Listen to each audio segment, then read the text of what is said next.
বৈষম্যমূলক ফাঁসিবাদী ব্যবস্থার অবসান, গণতন্ত্র পুনঃপ্রতিষ্ঠা, জনগণের ভোটাধিকার প্রয়োগ এবং মত প্রকাশের স্বাধীনতাকে সুনিশ্চিত করার অদম্য ও অভূতপূর্ব ছাত্র জনতার অভ্যুত্থানের মধ্যে দিয়ে 5 আগস্ট জুলাই গণ অভ্যুত্থান দিবস উদযাপন করেছে ইতালিস্থ বাংলাদেশ দূতাবাস।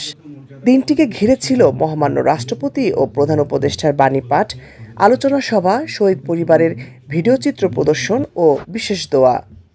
আলোচনায় জুলাইয়ে ছাত্র জনতার আন্দোলনে রোম থেকেই বিভিন্ন আন্দোলন ও সমাবেশের আয়োজক ও অংশগ্রহণকারীরা তাদের সেই সময়ের অনুভবগুলো ব্যক্ত করেন।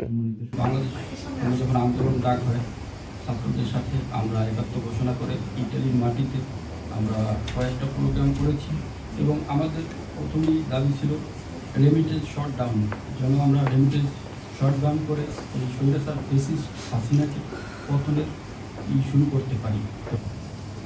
19 তারিখে এম্বাসির সামনে প্রথম একটা আন্দোলন হয়, ওইখানে আমরা উপস্থিত হই এবং ওইখান থেকে আমরা সিদ্ধান্ত নিই 22 তারিখে আমরা পিয়াজা ভেনেসিয়াতে একটা আন্দোলন করি। ওই আন্দোলন করার আগে বা পরে আমরা সবসময় চেষ্টা করছি যে বাংলাদেশের যে নিউজটা, এই নিউজটা ইতালিয়ান গণমাধ্যমে পৌঁছানোর জন্য। এখানে আমাদের দিনমজুর ছিল, ছাত্র ছিল, শিশু ছিল, বৃদ্ধ ছিল, সবাই ছিল।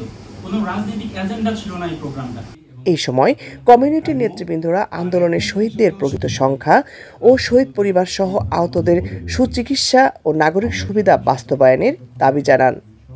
এই আশাটাই করি বাংলাদেশে একটি সুষ্ঠু তত্ত্বাবধায়ক সরকারের মাধ্যমে একটি সুষ্ঠু নির্বাচন হোক।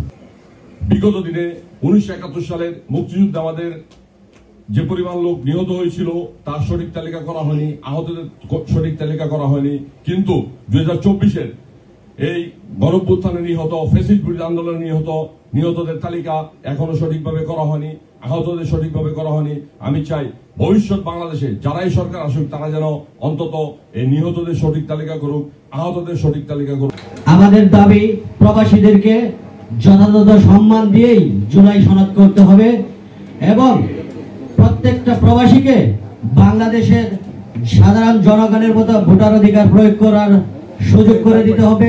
আলোচনায় দূতাবাসের রাষ্ট্রদূত এটিএম রকিবুল হক একটি উন্নয়ন ও সমৃদ্ধির, ন্যায় ও সাম্যের বাংলাদেশ গড়ে তোলার ক্ষেত্রে সকল প্রবাসীদের ঐক্যবদ্ধ থাকার আহ্বান জানান।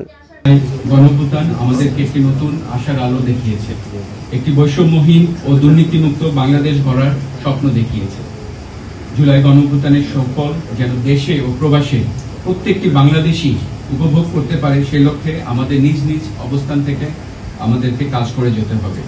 সবার ঐক্যবদ্ধ প্রচেষ্টা থাকলেই আমরা একটি বৈষম্যহীন স্বনির্ভর বাংলাদেশ গড়ে তুলতে পারব। চৌধুরী, ৭১।